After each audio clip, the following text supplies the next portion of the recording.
The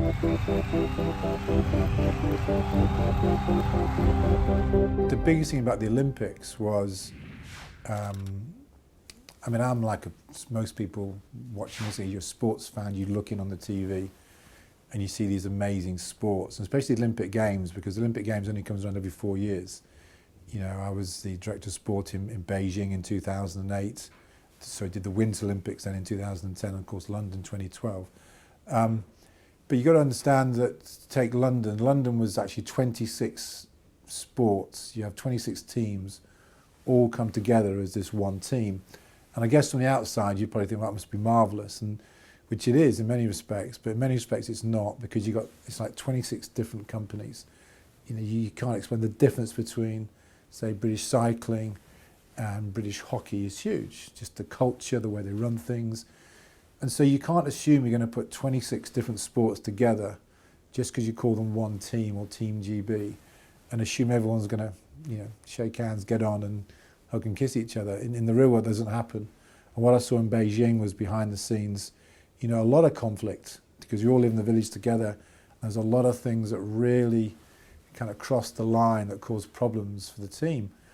And when you're operating at that level, it's the little things that really can undermine your whole performance. So, you know, after Beijing, you know, I sat down with all 26 sports and sort of said, look, you know, if we've got to do a lot of work now next 4 years to generally become one team.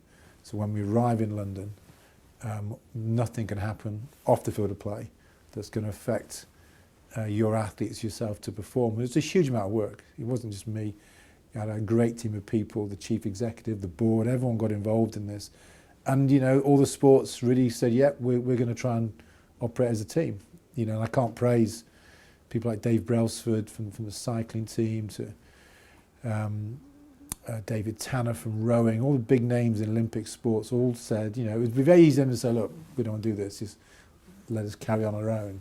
They saw the bigger picture that, yeah, we did have to operate better as a team than we did in Beijing, and we did. I think the way, it wasn't just the team, but the way the whole organisation operated. But I was, you know, particularly pleased the way the team operated, because, you know, I can't think of a single thing that we hadn't really thought about went wrong, from social media to people falling out to people, you know, after they've finished causing problems in the village, which all these things happened before. Nothing happened, and that allowed everyone to really do their best. And I don't think there's a single athlete or coach could say, well, there's nothing that the BOA didn't do to allow us to perform at our best. And that's why, just one of the small reasons why the team did so well, because we were just on the back page all the time, not the front pages, which was very easy to do because the media were all over us, and the media were fantastic, because I think they did generally see a team operating together, despite the fact it was from 26 completely different sports, and I can't stress how different they are